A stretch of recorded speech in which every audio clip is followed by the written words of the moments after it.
একটা দেশ ছেড়ে থাকা, পরিবার ছেড়ে থাকা একটা বেদনা তো থাকেই। আমি সেখানে খাওয়া দাওয়ার ক্ষেত্রেও কোনো সমস্যা ছিল না, বসবাসের ক্ষেত্রেও কোনো সমস্যা ছিল না। একটা গেস্ট হাউস ছিল, ওই গেস্ট হাউস থেকে সবসময় আমাকে খানা দেওয়া হতো এবং ভালো মানের খানা দেওয়া হতো। আমি যেমন রুচি ছিল আমার, যেভাবে আমি চাইতাম সেভাবেই তারা আমাকে খানার ব্যবস্থা করে দিতেন।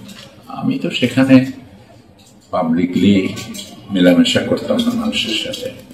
আমি একটু কনফাইন্ড অবস্থায় ছিলাম ইচ্ছাকৃতভাবেই, কারণ সেখানেও যে কোনো ঝুঁকি ছিল না তা না। ইন্ডিয়ার যারা গোয়েন্দা বিভাগের লোক তারা সেখানে ছিল এবং সেখানে তারাও যে আমার জন্য নিরাপদ ছিল তা বলা যায় না। সেই জন্য সেখানে বড় কমপ্লেক্স ছিল। এটা ছিল জামায়াতে ইসলামী পাকিস্তানের একটা কেন্দ্র, যেটা কেন্দ্রীয় স্থান, সেখানে আমি ছিলাম। শেখ হাসিনার সরকার আন্তর্জাতিক অপরাধ ট্রাইব্যুনালের বিচার শুরু হওয়ার পর আপনি পাকিস্তানে চলে যান, যেটা আমরা জানতে পারি।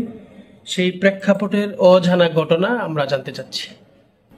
অজানা ঘটনা বলতে আপনি কি বোঝাচ্ছেন আল্লাহ ভালো জানেন। তবে আমি তো বাইরে চলে গিয়েছিলাম এবং অবস্থান করেছি বাইরে, নিরাপদে ছিলাম এবং শান্তিতে ছিলাম, আলহামদুলিল্লাহ, কোনো সমস্যা ছিল না। একটা দেশ ছেড়ে থাকা, পরিবার ছেড়ে থাকা একটা বেদনা তো থাকেই, কিন্তু তার চেয়ে অনেক বেশি ছিল আল্লাহর দেওয়া সুযোগ সুবিধা, যেটা আমি ভোগ করেছি। সেটার যে আনন্দ, এটা আমার কাছে অনেক বড় ছিল। বাস আল্লাহ তাআলার মেহরবানি যে আল্লাহ দয়া করে আমাকে আবার ফিরিয়ে এনেছেন। আমি সেখানে খাওয়া দাওয়ার ক্ষেত্রেও কোনো সমস্যা ছিল না, বসবাসের ক্ষেত্রেও কোনো সমস্যা ছিল না। বসবাসের জন্য আমি যে এখানে থাকতাম, সেটাকে বলা যায় যে একটা 5 স্টার হোটেলের যে ফ্যাসিলিটিস থাকে সেগুলো আমি ভোগ করেছি এবং খাওয়া দাওয়ার ক্ষেত্রেও সেখানকার একটা গেস্ট হাউস ছিল, ওই গেস্ট হাউস থেকে সবসময় আমাকে খানা দেওয়া হতো এবং ভালো মানের খানা দেওয়া হতো। আমি যেমন রুচি ছিল আমার, যেভাবে আমি চাইতাম সেভাবেই তারা আমাকে খানার ব্যবস্থা করে দিতেন। পাকিস্তানের জনগণ হাসিনার শাসনামল নিয়ে কি ভাবতেন? আপনার কাছে সেই বিষয়ে কোনো তথ্য আছে কিনা? আমি তো সেখানে পাবলিকলি মেলামেশা করতাম না মানুষের সাথে। আমি একটু কনফাইন্ড অবস্থায় ছিলাম ইচ্ছাকৃতভাবেই, কারণ সেখানেও যে কোনো ঝুঁকি ছিল না তা না। ইন্ডিয়ার যারা গোয়েন্দা বিভাগের লোক তারা সেখানে ছিল এবং সেখানে তারাও যে আমার জন্য নিরাপদ ছিল তা বলা যায় না। সেই জন্য সেখানে বড় কমপ্লেক্স ছিল। এটা ছিল জামায়াতে ইসলামী পাকিস্তানের একটা কেন্দ্র, যেটা কেন্দ্রীয় স্থান, সেখানে আমি ছিলাম লাহোরে। তো আলহামদুলিল্লাহ আমি সেখানে ভালো ছিলাম। পাকিস্তানের সাবেক প্রধানমন্ত্রী, যিনি এখন পাকিস্তানের জেলখানায় আছেন, ইমরান খানের সঙ্গে আপনার কখনো সাক্ষাৎ হয়েছে কিনা এবং তিনি বাংলাদেশ নিয়ে কি চিন্তা করেন? না, তার সঙ্গে আমার সাক্ষাৎ হয়নি। তবে তার বক্তব্য মানুষ যা শুনেছে আমিও শুনেছি।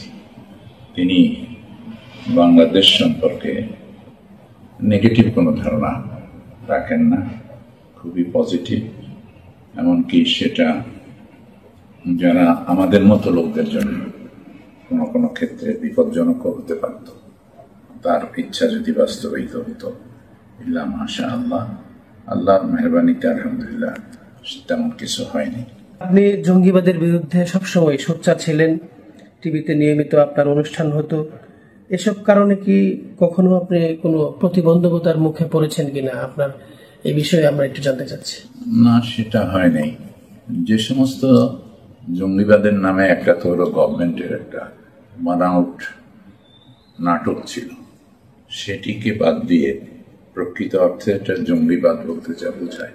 64 জেলায় যখন একসঙ্গে বোমবিং হয়েছিল, তখন যে তৎপরতা ছিল সেটা নিয়ম কানুন বহির্ভূত ছিল, আইন বহির্ভূত ছিল। সেই জন্য তার বিরুদ্ধে সকল দেশপ্রেমিক এবং ইমানদারদের সোচ্চার হওয়া উচিত ছিল। আমিও তাদেরই একজন হিসেবে সোচ্চার ছিলাম। আপনাকে কোনো জঙ্গি ট্যাগ দিয়ে বা এরকম কোনো কিছু ঘটনার সম্মুখীন হয়েছেন কিনা আপনি? আমি তেমন ঘটনার সম্মুখীন হইনি, তেমন আশঙ্কা ছিল। যারা সে ব্যাপারে আমাকে অবহিত করেছিলেন এবং একটু সেফ জোনে থাকার ব্যবস্থা করেছিলেন, সে বলেছিলেন, পরামর্শ দিয়েছিলেন, সেখানে আমি ছিলাম, ক্যান্টনমেন্ট এরিয়াতে ছিলাম। তাছাড়া তেমন কোনো প্রকাশ্যে আমাকে কেউ কোনো হুমকি ধমকি দিয়েছে এমনটি ঘটেনি। আপনার বিরুদ্ধে আনীত যুদ্ধাপরাধের অভিযোগ নিয়ে আপনি কি বলবেন? না, যুদ্ধ অপরাধের যে অভিযোগটা আমার বিরুদ্ধে আনা হয়েছে সেটাকে আমি দেখেছি, জাজমেন্ট যেটা বেরিয়েছে সেটা দেখেছি। সেখানে তো অভিযোগগুলি একেবারেই মিথ্যা ছিল। আমাকে বলা হয়েছে যে আমি আল বদরের প্রতিষ্ঠাতা ছিলাম ফরিদপুরে, অথচ আল বদরের সঙ্গে আমার কোনো সম্পর্ক ছিল না। আমি তখন রাজেন্দ্র কলেজে পড়াশোনা করতাম, ছাত্র জীবন ছিল আমার। তো কোনো বাহিনীতে আমার যাওয়ার কোনো সুযোগ ছিল না এবং আমি যাইনি কোনো বাহিনীতে। এইভাবেই এমনকি পিস কমিটি যেটা হয়েছিল তার ভিতরেও আমি ছিলাম না। এই যা কিছু অভিযোগ আনা হয়েছে এর মধ্যে কোনো সত্যতা বিন্দুমাত্র ছিল বলে আমার জানা নেই। আল্লাহু আ'লাম বিস-সাওয়াব। এই বিচার নিয়ে এখন আপনার পক্ষ থেকে কোনো পদক্ষেপ আপনি নিয়েছেন কিনা জি। দেশে আসার পর, সেটাও আমরা জানতে চাই। গভর্নমেন্ট এটাকে যদি এই কোর্টের ব্যাপারে গভর্নমেন্ট কোনো সিদ্ধান্ত নিতেন যে কোর্টের যত বিচার আচার হয়েছে সেগুলো বৈধ ছিল না, সুতরাং এটাকে আমরা বাতিল ঘোষণা করলাম, এমন যদি হতো তাহলে সেটার বেনিফিট তো আমিও পেতাম, কিন্তু তেমনটি হয় নাই।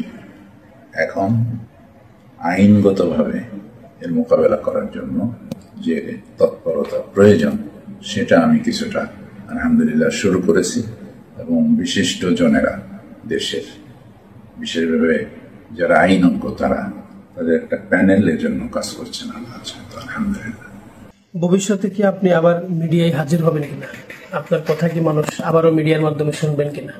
আমার মনে হয় আল্লাহ তৌফিক দিলে আমার উচিত হবে মিডিয়ার মাধ্যমে ইসলামের কথা মানুষকে পৌঁছানোর চেষ্টা করা। এটা আমি নিজের জন্য মনে করি যে আমার ইমানি দায়িত্ব, এটা আমার করা উচিত বলে আমি মনে করি। কিন্তু সেটা আমার শারীরিক অবস্থা সব কিছু মিলিয়ে পরিবেশের কথা ভেবে যতটা সম্ভব হয় আমি সেটা করার চেষ্টা করবো ইনশাআল্লাহ। শেখ হাসিনার শাসন আমলে আপনার সন্তান হারিয়েছেন, অর্থাৎ আপনার সন্তানকে গুম করে হত্যা করা হয়, যেটা আমরা জানতে পেরেছি। এ বিষয়ে আপনার কথাগুলো আমরা জানতে চাচ্ছি। আমার বড় ছেলে সে দেশে থাকা অসম্ভব হয়ে পড়ার কারণে, নিরাপদ না থাকার কারণে সে চলে যায় মালয়েশিয়াতে, সেখানে বসবাস করে এবং তাকে যে টর্চার করা হয়েছিল, এটা র্যাব টর্চার করেছিল তাকে এবং আমার আর একটা ছেলে, 2 ছেলে ছিল আমার, ছোট ছেলে, তাকেও টর্চার করা হয়েছিল। আর আমার এক শ্যালক, ছোট শ্যালক, তাকেও টর্চার করা হয়েছিল বেশ। এবং ডক্টর ইউসুফ নামে ন্যাশনাল ইউনিভার্সিটির টিচার, আমার ছেলের মতো, তাকেও টর্চার করা হয়েছে। তাকে ওই র্যাব টর্চার করেনি ধরে নিয়ে, তবে তাকে নানানভাবে হয়রানি করা হয়েছে, তাকে মামলা দেওয়া হয়েছে এবং তাকে জেলেও নেওয়া হয়েছে। এই সমস্ত বিষয় ছিল। তো আমি আমার ছেলেটাকে এবং সেই টর্চারের পরিণতিতেই গালেবে গুমান যে তাকে সেইভাবেই তার মৃত্যু ওইভাবেই হয়েছে, সেই যন্ত্রণার রেশ হিসাবে ইল্লা মাশাআল্লাহ, আল্লাহ তাআলা ভালো জানেন। সে রেখে গেছে তার স্ত্রী এবং তার 4 ছেলেকে, এবং তারা এখন দেশে আছে আলহামদুলিল্লাহ।